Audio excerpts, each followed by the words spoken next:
Bench press. This exercise can be done with either a barbell or dumbbells. Beginners are advised to start with dumbbells since they allow for more freedom of movement and easier weight adjustment. Lay down on the bench and squeeze your shoulder blades down and back with your arms extended directly over your shoulders. If you nail the position of the arms, you should feel little to no pressure on your shoulders. The shoulder blades must be kept in the same position throughout the exercise. Arch through your upper back slightly. This will allow you to keep your shoulders stable. Your feet can either be entirely on the ground, or you can just place your toes on the ground. The legs need to be working during the whole lift. You'll achieve proper leg drive if you imagine you're trying to extend your legs while also driving the feet down in the ground, making sure they stay in place. Lower the weight on your chest, somewhere between the middle of your chest and the sternum, going down as far as possible without losing proper technique. You should feel a stretch in your chest while doing so. Hold the bottom position for a second, then push the weight back up to the starting position, still driving through your legs.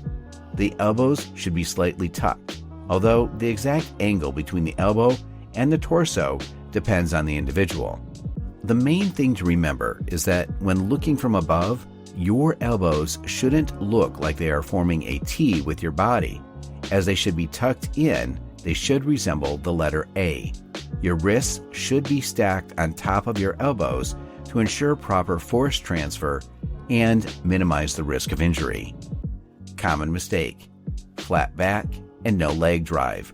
When you allow your back to be flat, you're taking away from your shoulder stability, which can lead to injuries down the road. Make sure you have an arch in your back and that your feet are driving through the floor. Doing this will make the lift safer and more efficient. Common mistake: moving your shoulder blades. Like we said before, your shoulders should be squeezed down and back in order to keep them stable. Letting them move out of position can lead to big problems, especially when working with heavy weights.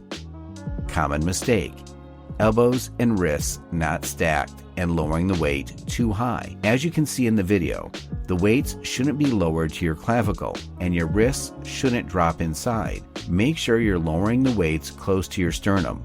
If it's hard for you to notice whether or not your elbows and wrists are stacked, take a video of you doing the exercise or ask someone to spot you.